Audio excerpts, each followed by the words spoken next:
I also want to talk about Julie and Luke's relationship. Where do you guys see that going in season 2? It seems like they're more than friends. 10 things you should know before watching Julie and the Phantoms Season 2. Julie and the Phantoms is a Dan Cross and David Ho created American musical comedy drama television series that premiered on Netflix on September 10, 2020. The series is based on Julie E.O.S. Fantasmas, a Brazilian television show. Julie is a young girl who, with the assistance of a high-concept band of teen guys, the Phantoms, who have been dead for 25 years, rediscovers her enthusiasm for music and life. Julie in turn assists them in becoming the band they've always wanted to be. Great series, right? Well, Julie and the Phantoms are soon to have season 2, and this is some of the things you should know before watching it.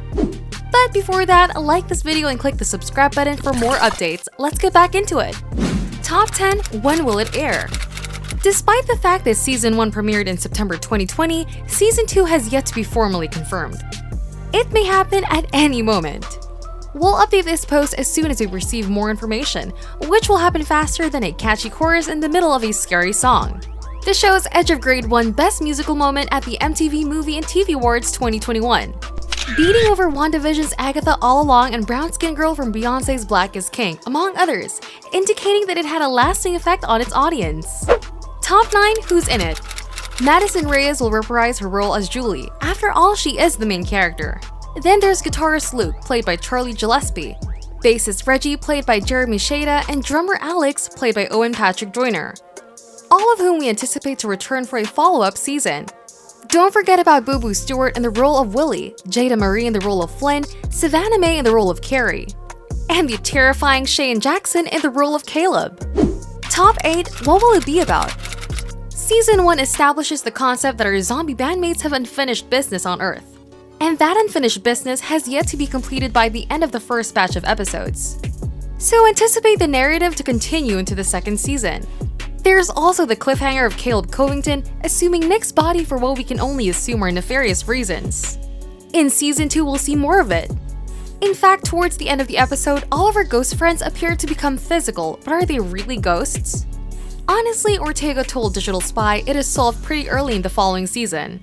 So if I give anything out, I'm going to get smacked. It was designed to keep you guessing and maybe fascinate you, hoping that something amazing is happening and that these 3 individual stories isn't over. Top 7. First Outing became a #1 hit. After its first season, which was a smash hit for creator Kenny Ortega of High School Musical and Descendants, fans are anxiously anticipating Season 2. It's no small achievement for the great showrunner to turn a Brazilian sitcom with a wonderful idea, a girl performed in a band with ghosts, into a Netflix smash.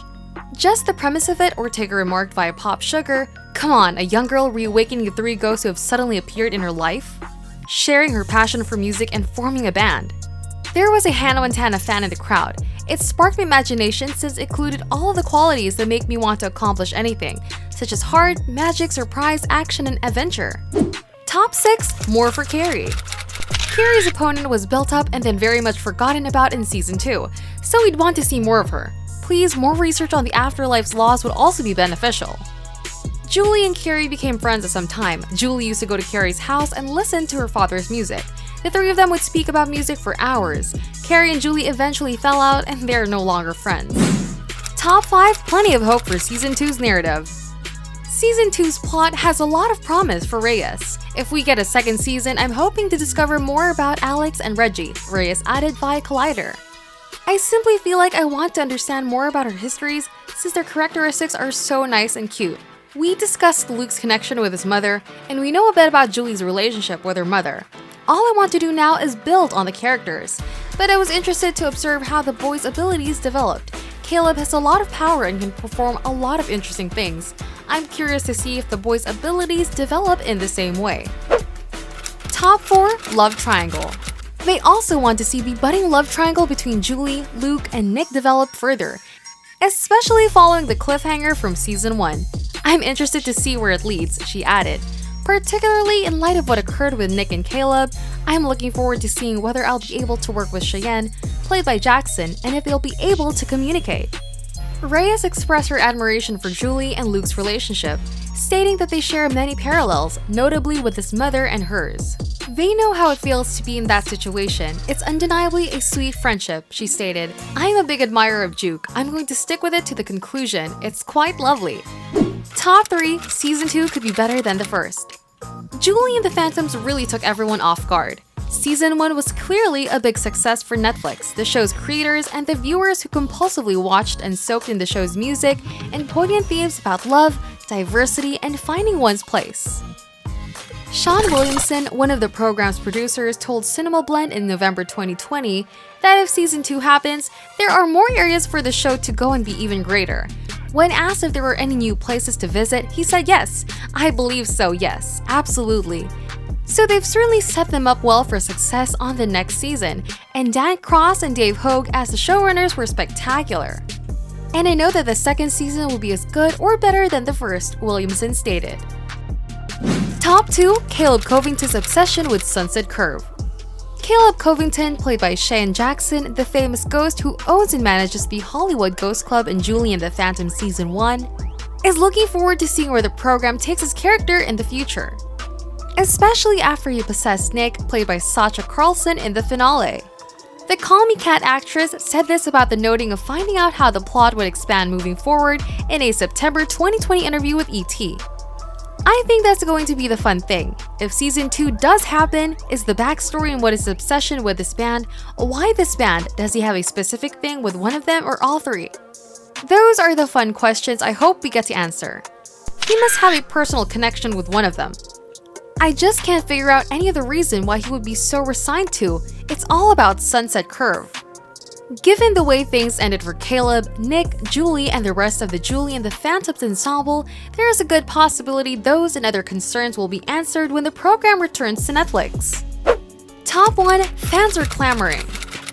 If you do a simple Twitter search for Julie and the Phantoms, you'll find a deluge of messages from the show's fans pleading with Netflix to renew the musical dramedy and bring it back quickly. And after reading through the hundreds of tweets that have been sent out in the weeks since Season 1 ended, the overwhelming sentiment expressed by fans is why is it taking Netflix so long to bring the show back? Julie and the Phantoms fans hijack the chain of reactions whenever Netflix publishes about programs like The Sexy Bridgerton or movies like the incredibly entertainment We Can Be Heroes. Letting the streaming giant, or at least its social media crew, know they want to see the next chapter in the musical. Keep up the good work. With Julie and the Phantoms, there is a lot to be intrigued by, and the pilot raises a lot of issues that need to be answered. Why didn't the fourth Phantom die, and where is he now if there were 4? How is it that no one can hear the ghosts talk but can hear them play music? There are more reasons to watch Julie and the Phantoms. Watch all of it. Julie is chock full of terrific performances, catchy pop tunes, and a compelling plot that we cannot wait to get our hands on. We hope you like this video and make sure to click the share button too, for your friends to know how great Julie and the Phantom is. Subscribe and click the notification bell of this channel for more updates, and as always, see you next time.